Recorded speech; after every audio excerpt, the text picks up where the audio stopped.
1 கொரிந்தியர் 9:14. அந்தப்படியே சுவிசேஷத்தை அறிவிக்கிறவர்களுக்கு சுவிசேஷத்தினாலே பிழைப்பு உண்டாக வேண்டும் என்று கர்த்தரும் கட்டளையிட்டிருக்கிறார். சுவிசேஷத்தை அறிவிக்கிறவர்களுக்கு பிழைப்பு உண்டாக வேண்டும் என்று கர்த்தரும் கட்டளையிட்டிருக்கிறார்.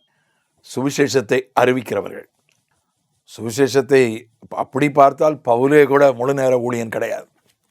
அந்த 1 கொரிந்தியர் 9 அவன் சொல்றான் 6 அல்லது கைத்தொழில் செய்யாதிருக்கிறதற்கு எனக்கும் பர்னபாவுக்குமா மாத்திரம்தானா அதிகாரம் இல்லை? நானும் பர்னபாவும் கைத்தொழில் பார்த்துக்கிட்டே ஊழியம் செய்கிறோன்னு அந்த இடத்துல பவுல் சொல்கிறான். ரொம்ப டெக்னிக்கலாக பார்த்தா, வாதப்படி பார்த்தா பவுல் முழு நேர ஊழியம் கிடையாது. முழு நேர ஊழியன், பகுதி நேர ஊழியன்லாம் பைபிளில் கிடையாது. எல்லாரும் ஊழியம் செய்யணும். அதிகமாய் ஊழியம் செய்கிறவர்கள், ஊழியத்துக்காக அதிகம் பாடுபடுகிறவர்கள் ஊழியக்காரர்கள். அதான் பைபிள் சொல்கிற இலக்கணமும் நமக்கு தெரியும். ஆனால் அந்த பவுல் சொல்கிறான், சுவிசேஷத்தை அறிவித்தால் ஒரு பிழைப்பு அவர்களுக்கு உண்டாகும். மத்தேயு 10:10 அது இன்னும் தெளிவாக சொல்லப்பட்டிருக்கிறது. வேலையால் கூலிக்கு பாத்திரனாக இருக்கிறான். வழிக்காக பையையாவது 2 அங்கிகளையாவது பாதரட்சைகளையாவது தடியையாவது தேடி வைக்க வேண்டாம். வேலையால் தன் ஆகாரத்துக்கு பாத்திரனாக இருக்கிறான். ஆண்டவர் சொல்கிறார், 8ஆம் வசனத்தில் சொல்கிறார், இலவசமாய் பெற்றீர்கள், இலவசமாய் கொடுங்கள். உங்கள் ஊழியத்துக்கு நீங்கள் கட்டணம் நிர்ணயிக்க வேண்டாம். போக்குவரத்து, ஒரு இடத்துக்கு உங்களை ஊழியத்துக்கு கூப்பிடுறாங்க, போக்குவரத்து அவங்க தான் கொடுக்கணும், அது அவங்க கடமை. தங்குற இடம், உணவுலாம் கொடுக்கணும். மற்றபடி சில நேரம் என்கிட்ட கேட்பாங்க, உங்கள் ஃபீஸ் எவ்வளோன்னு கேட்பாங்க. நான் சொல்வேன், என் ஃபீஸ் எல்லாம் ஒன்றும் கிடையாது, ஃப்ரீவில் ஆஃபரிங் தான். எனக்கு போக்குவரத்து கொடுங்க, தங்குற இடம் ஏற்பாடு பண்ணுங்கள், சாப்பாடு கொடுங்க, அதுக்கு மேலே ஃப்ரீவில் ஆஃபரிங் தான் சொல்லுவேன். நீங்கள் கொடுக்காட்டாலும் தோத்திரம் போட்டு நான் வந்துடுவேன்னு சொல்லுவேன். ஏன்னா கட்டணம் நிர்ணயிக்காதீர்கள். அதே போல் அங்கே ஆண்டவர் சொல்கிறார், உங்கள் கச்சைகளில் பொன்னையாவது வெள்ளியையாவது செம்பையாவது வழிக்காக பையையாவது 2 அங்கிகளையாவது பாதரட்சைகளையாவது தடியையாவது தேடி வைக்க வேண்டாம். வேலையால் தன் ஆகாரத்துக்கு பாத்திரனாய் இருக்கிறான். நீ காசும் கேட்கக்கூடாது, ஊழியத்துக்கு இவ்வளவு என்று கட்டணமும் நிர்ணயிக்கக்கூடாது, நீயும் காசு எடுத்துகிட்டு போகக்கூடாது. நீ பொண்ணு வெள்ளி செம்பு கொண்டு போகாத. நம்ம காசும் கேட்க போகிறதில்ல, காசை கொண்டு போகலாம், காசு கொண்டு போகாத, உன் தேவையை நான் சந்திப்பேன். அதனுடைய அர்த்தம் தான். வேலையால் தன் ஆகாரத்துக்கு பாத்திரனாக இருக்கிறான். சுவிசேஷத்தை பிரசங்கிக்கிறன்றது கர்த்தருடைய வேலை. கர்த்தருடைய வேலையை செஞ்சால் ஆண்டவர் நம்ம தேவையை சந்திப்பார். பிழைப்பு அப்படின்றது லிவிங் ஆங்கிலத்தில். அது நம்முடைய வாழ்வாதாரம். இன்றைய பாஷையில் சொல்கிறதா இருந்தால் வாழ்வாதாரம். வேலை இல்லாதவங்களுக்கு நான் ஒரு ஆலோசனை சொல்கிறேன். உங்களுக்கு வேலை கிடைக்கிற வரைக்கும் நீங்கள் சுவிசேஷத்தை சொல்லுங்கள். வேலை தேடிட்டு இருக்கிறவங்க, வேலை இல்லாதவர்களுக்கு நான் ஒரு ரகசியத்தை சொல்லி கொடுக்குறேன். எத்தனையோ பேர் இந்த ஆலோசனையை கேட்டு நல்ல வேலை கிடைச்சா நல்லா இருக்கிறாங்க. வேலை கிடைக்கிற வரைக்கும் நீங்கள் சும்மா இருக்கிற நேரம், உங்கள் ஃப்ரீ டைம் எல்லாம் எவ்வளவு சுவிசேஷம் சொல்ல முடியுமோ அவ்வளவு சுவிசேஷம் சொல்லுங்கள். அது உங்களுக்கு ஒரு பெரிய, உங்கள் தேவைகள் சந்திக்கப்படுவதற்கு ஏதுவாக இருக்கும். வேலைக்கு போகிறீங்க, உங்களுக்கு சம்பளம் பத்தலை, வருமானம் பத்தலை, உங்களுடைய ஃப்ரீ டைமில் ஊழியம் செய்யுங்க. ஃப்ரீ டைமில் சுவிசேஷத்தை சொல்லுங்கள்.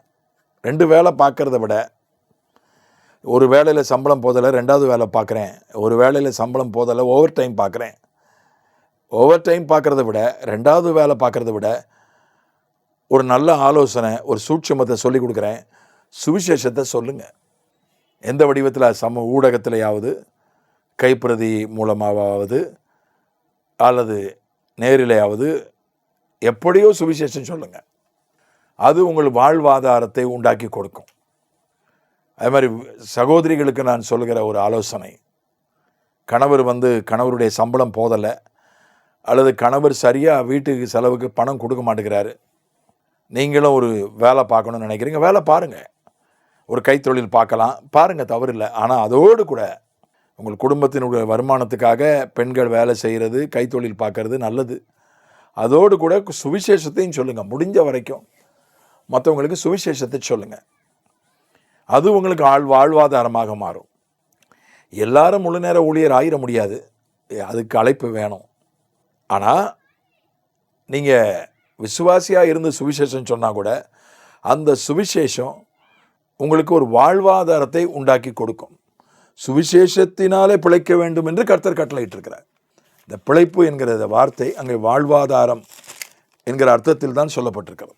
இப்போ எவ்வளவோ வேலை குறைப்பு, பணியாளர் குறைப்பு அப்படிலாம் செய்கிறான். இப்போ லே ஆஃப் வருது, இல்லைன்னா அவன் ஆட்களை குறைக்கிறான்.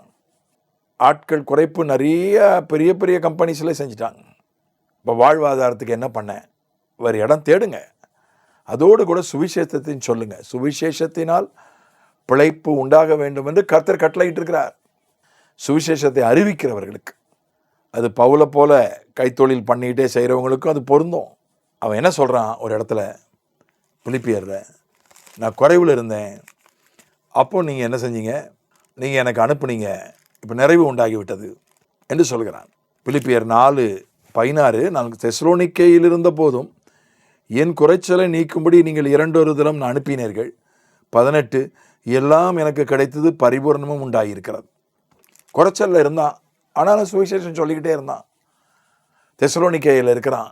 பிலிப்பிலிருந்து மக்கள் 2 தடவை பணம் அனுப்புகிறாங்க. அந்த காலத்தில் ஜிபே கிடையாது, மணி ஆர்டர் கிடையாது, செக்கு கிடையாது, ஒன்றும் கிடையாது. அந்த காலத்தில் தந்தி மணி ஆர்டர் கிடையாது, ஒன்றும் கிடையாது. ஆனால் பணம் கொடுத்து தான் விடணும். கொடுத்து விட்டாங்க.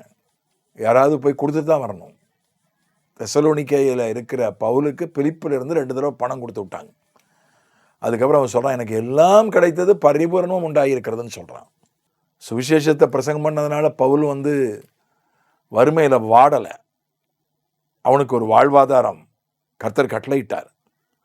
அதனால் வாழ்வாதாரத்தை உண்டாக்குகிற ஷேர் மார்க்கெட்டில் போய் இன்வெஸ்ட் பண்ணுறதை விட சுவிசேஷத்தை அறிவிப்பது, பணத்துக்காக நம்ம சுவிசேஷம் அறிவிக்கவில்லை, தப்பாக புரிஞ்சிக்கக்கூடாது. பணம் சம்பாதிக்கிறதுக்கு சுவிசேஷம் வழின்னு நினச்சிடக்கூடாது.